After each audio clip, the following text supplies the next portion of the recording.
এখানে উপস্থাপন করব নাটকটি। আমাদের ভুল ত্রুটিগুলো মার্জনা করে আমাদেরকে হাতে তালি দিয়ে উৎসাহিত করবে। পরবর্তীতে যাতে এই ছাত্রছাত্রীরা এই স্কুলের গণ্ডি পেরিয়ে তারা তাদের এই নাটকের এই কলা কৌশলকে আরো সুন্দর করে নিজেদের মধ্যে বাড়াতে পারে। ঠিক আছে, তাহলে এখন নাটক শুরু করছি। যারা যারা নাটক করবে সবাই প্রস্তুত হয়ে যাও। হলো বিভূতিভূষণ, নাটকের নাম হলো তাল নবমী, লিখেছেন বিভূতিভূষণ বন্দ্যোপাধ্যায়।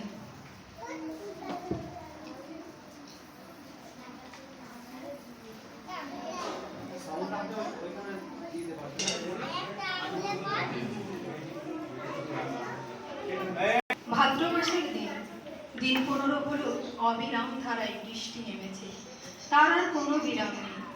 এরকম অবস্থায় কত ছেলে মেয়ে যে না খেয়ে অনাহারে দিন কাটাচ্ছে। ক্ষুদিরাম ভট্টাচার্য সামান্য আয়ের গৃহস্থ, সামান্য কিছু জমি জমার আয় আর শিষ্য যজমানের বাড়িতে ঘুরে ফিরে যে কটি ধান পায় তাতে গায়ে গিয়ে তার সংসার চলে যায়। এত কদিন বৃষ্টি থাকায় এখন গত 2 দিন হলো তেনার বাড়িতে হাড়ি চড়েনি। নেপাল ও গোপাল 2 ভাই ঠিক মতো না খেতে পেয়ে সংসারের উপর তারা বিরক্ত হয়ে উঠেছে। নেপালের বয়স বছর 12, গোপালের 10।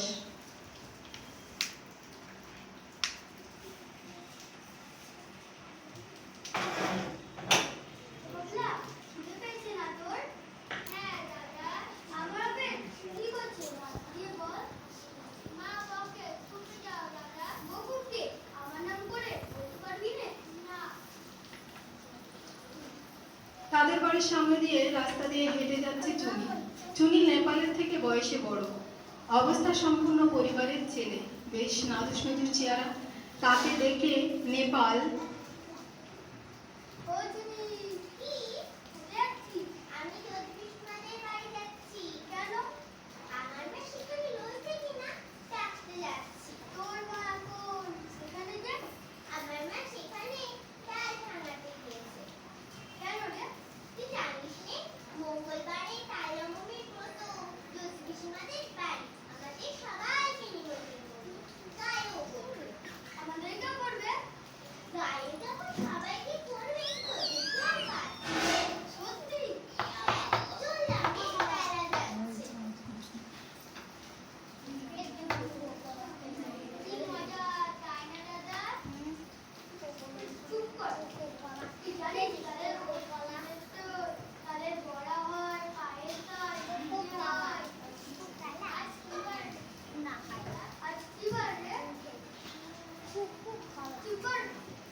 তালের বেতোয় যে কি কি হয় গোপাল সেটা জানতো না।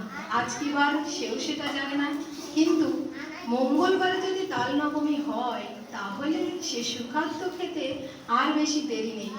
খুব খুশি হয়ে উঠল দুজনা। তাদের বাড়ি ফেরার পথেই পড়ে জ্যোতি পিসিমাদের বাড়ি। নেপাল গোপালকে বলল,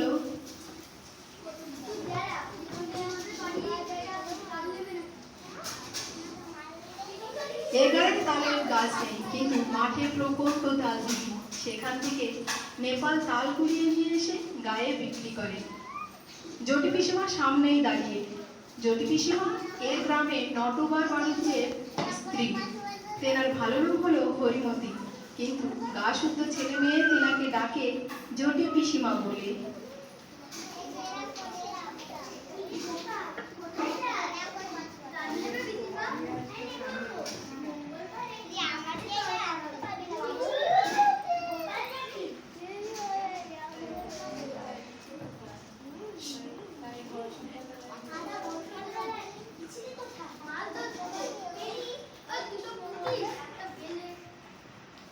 জ্যোতি পিসিমা তাল নেবেন কিনা সে বিষয়ে আর কোনো আগ্রহ দেখালেন না। যদিও দুজনের মনে আশা ছিল জ্যোতি পিসিমা তেনাকে তাদের দেখতেই তাল নবমী নেমন্তন্ন করবে, কিন্তু তেমন কোনো আগ্রহ না পেয়েও সদর দরজা থেকে নেপাল ফিরে এসে আবার জিজ্ঞাসা করলো,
বৃষ্টি এলো।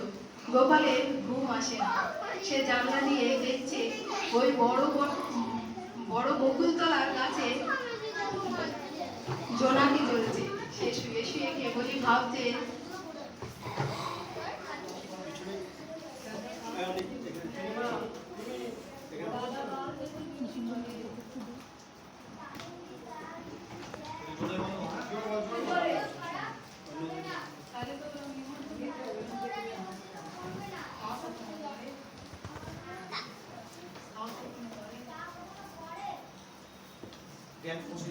খুব ভোরবেলা গোপাল উঠে দেখলো বাড়ির সবাই ঘুমিয়ে আছে।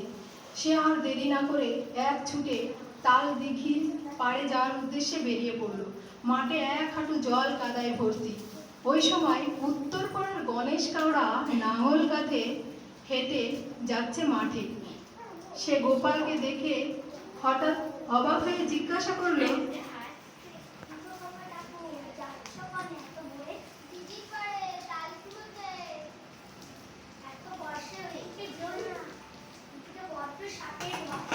গোপাল কোনো মানায় মানল না।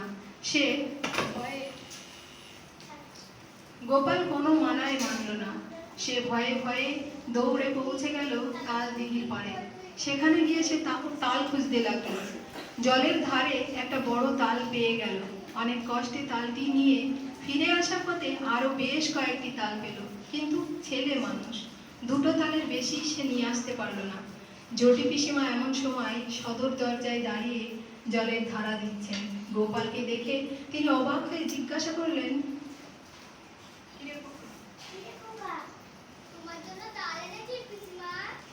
জটি পিসিমা তাল দুটো হাতে নিয়ে ঘরের মধ্যে চলে গেলেন। যদিও গোপালের আশা ছিল এবার তো জটি পিসিমা নেমন্তন্ন করবেই, কিন্তু তেমনটা হলো না। তার মনে হলো একবার পিসিমার কাছে জিজ্ঞাসা করি তাল নবমী কবে, কিন্তু সে ভয়ে সেটাও জিজ্ঞাসা করতে পারলো না। এবার খেলাধুলা করতে এসে সবাই একটু খেলাধুলা করো, অল্প একটু সময় করে সব চলে আসো।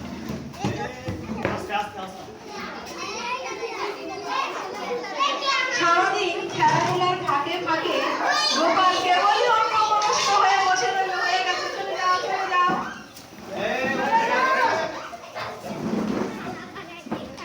সে কেবলই অন্যমনস্ক হয়ে বসে রইল। সে এই বর্ষার দিনে মাথা উঁচু করে নারকেল গাছের ডগা বেয়ে জল নুয়ে নুয়ে পড়তে দেখলো।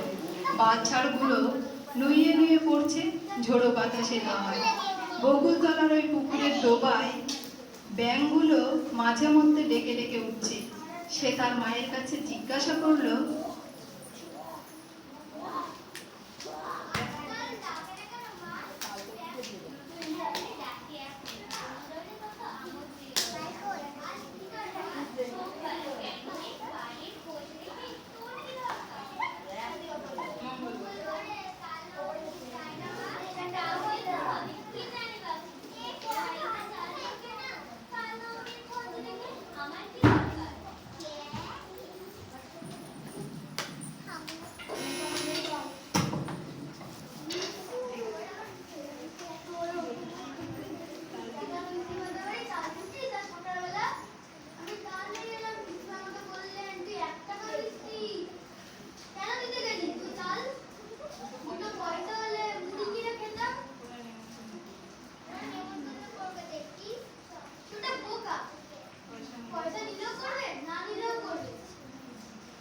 রাতে উত্তেজনায় গোপালের ঘুম হলো না। সে কেবলই ভাবছে কাল সকালটা হলে হয়, জটি পিসিমাদের বাড়ি থেকে ঠিকই নেমন্তন্ন করতে আসবে। সে শুয়ে শুয়ে স্বপ্ন দেখছে। জটি পিসিমা তাকে বলছে,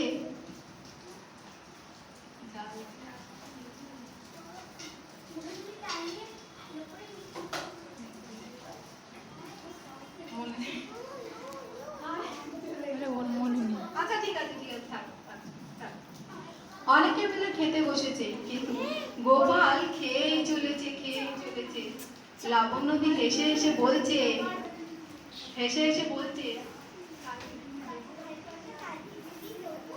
জটি পিসিমা বলছে, কি রে গোপাল, আর কটা নিবি নে?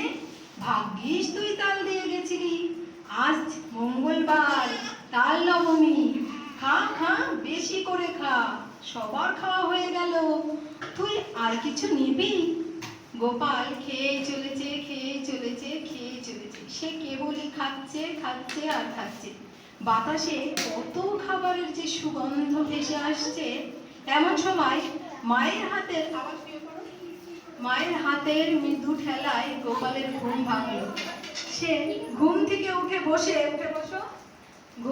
উঠে বসে জানলা দিয়ে তাকিয়ে ফ্যাল ফ্যাল করে দেখছে আর ভাবছে সেই স্যাঁতসেঁতে বর্ষার দিন। এমন সময়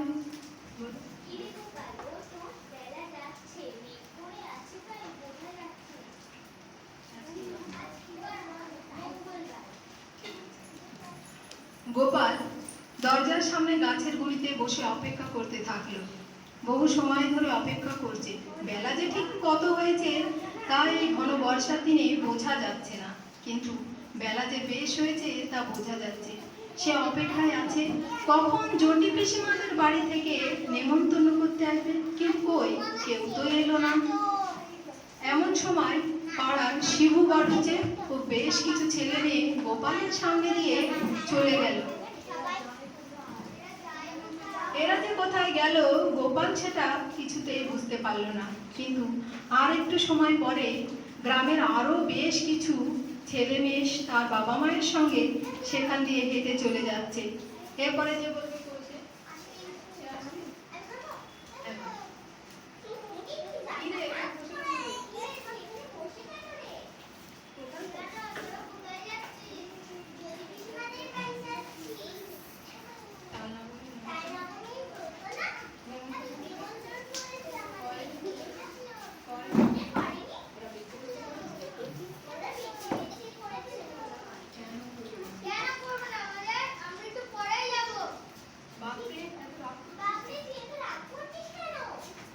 ওরা চলে যেতেই গোপালের চোখে জল এসে গেল, বোধহয় সংসারের অবিচার দেখে।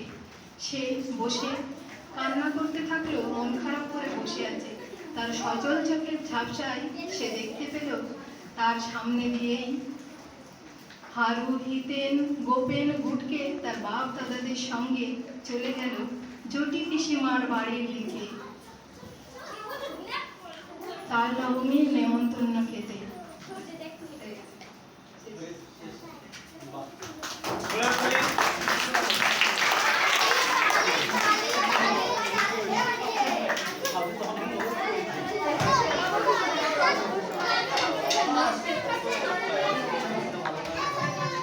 খুব সুন্দর হয়েছে আমাদের বিদ্যালয়ের ক্ষুদ্র কচি কাচারা, তারা যেভাবে আমাদের দীপাবলির তত্ত্বাবধানে যারা নাটকে অভিনয় করলে পলাশ স্যার বলছেন তারা একটা জায়গায় চলে এসো, থেমে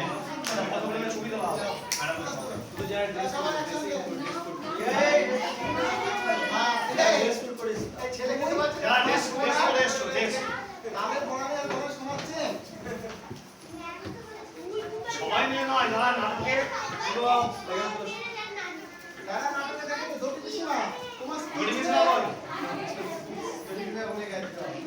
সামনে এসো প্লিজ, ছোটরা সামনে এসো, ছোটরা সামনে এসো।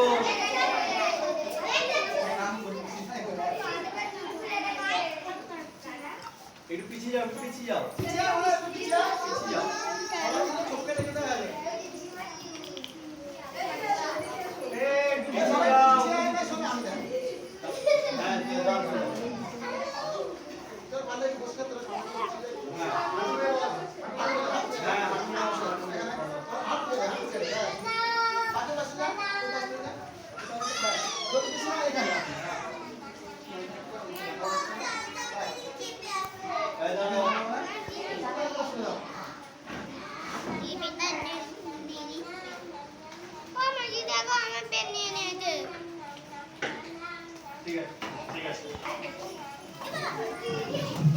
দীপালি ম্যামকে তার তত্ত্বাবধানে একটা সুন্দর একটা ড্রামাটিক প্রেজেন্টেশন আমরা দেখতে পেলাম। এবার একটা